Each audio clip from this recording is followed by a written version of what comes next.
Hey Grace Kids, welcome back to week 2 of our H2O water series. We were talking last week about how water is super powerful, but God beats water every time. This week we're talking about being thirsty, and so I'm going to show you a couple pictures of what being thirsty looks like. Hold on. Hey Malin, show me what thirsty looks like. That looks really thirsty.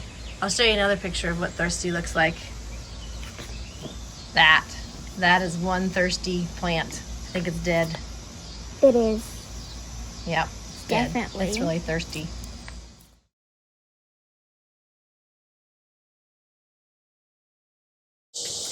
Hey Grace Kids, so we just saw one super thirsty girl and one super thirsty plant. Here's my plant. It's still thirsty. It's dead. I didn't water it and it died. And you know, that's a really good, important part that God wanted us to know, that water is essential to live.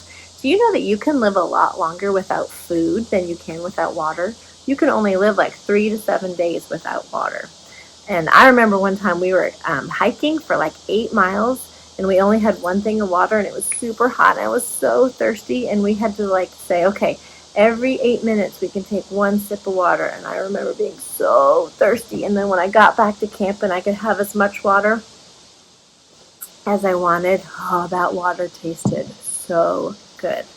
And you know, there's something that God wants to teach us from being thirsty for water. He's trying to teach us that we should really thirst for something more. What do you think that is? Let's keep listening. Well, first off, God gives us these examples in the Old Testament of really just thirsting for water. Do you remember last week how Moses raised his rod and then the Red Sea split? And we learned that water is powerful, but God beats water every day. He is so much more powerful than water. So that happened. And then right after that, you think, well, surely then the people will always trust God and will always, believe in him and not worry. Nope. It wasn't very long after that they were thirsty. They were thirsty for water and they needed water. So in Exodus chapter 17, you want to help me read that, Callie? I can't really read. I'm just going to try and eat my dead plant. Anyway, they were so thirsty. Exodus 17 says they were tormented by thirst. They continued to argue with Moses, and they said, why did you bring us out to Egypt? Are you trying to kill us and our children and our livestock with thirst? And then Moses went to God and said, okay, take that rod that you used to split the Red Sea, hit a rock, and water's going to come out. And that's just what happened. That Moses hit the rock and water came out. And that's what happened. So water gushed out and God took care of the thirst of all of Egypt, or all of the Israelites. And then you think, okay, they would never worry about thirst again, right? Nope. In Numbers, it happened exactly again, that they were thirsty for water. And they're like, Moses, you sent us out here to die. And God again provided water through them. And then it happens in the New Testament too. You think, okay, you just said that we should thirst for something more than water. What is that, Kathy? Well, in John, chapter 4, Jesus is sitting at a well and he talks to the Samaritan lady, which is really unusual because Jewish people usually didn't talk to Samaritan women. And he's like, hey, can I have a drink of water? And she's really surprised, saying, I don't even expected you to talk to me and you want me to give you water? And he says this in John chapter 4.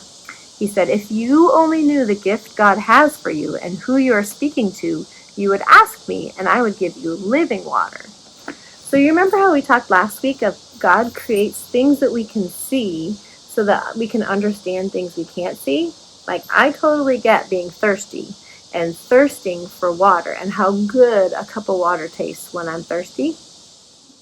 But God wants us to thirst for something else. God wants us to thirst for Jesus. And I can drink water and then I'm going to get thirsty again. But in John chapter 4, Jesus says, I'm the living water. And if you take me in and if you make me in charge of your life, that's the only thing that really satisfies. It's like you'll never be spiritually thirsty again. There's one other verse. David understood that too in Psalm 63. He says, O God, you are my God. I earnestly search for you. My soul thirsts for you. My whole body longs for you. David got that. he was in the wilderness and he knew physical thirst, but he's like, even more than thirsting for water, I thirst for God. I thirst to know him.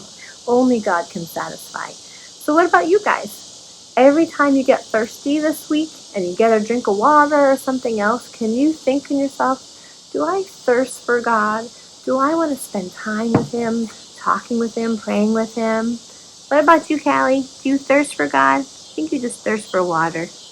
Oh, she's so happy right now. So thanks for joining me.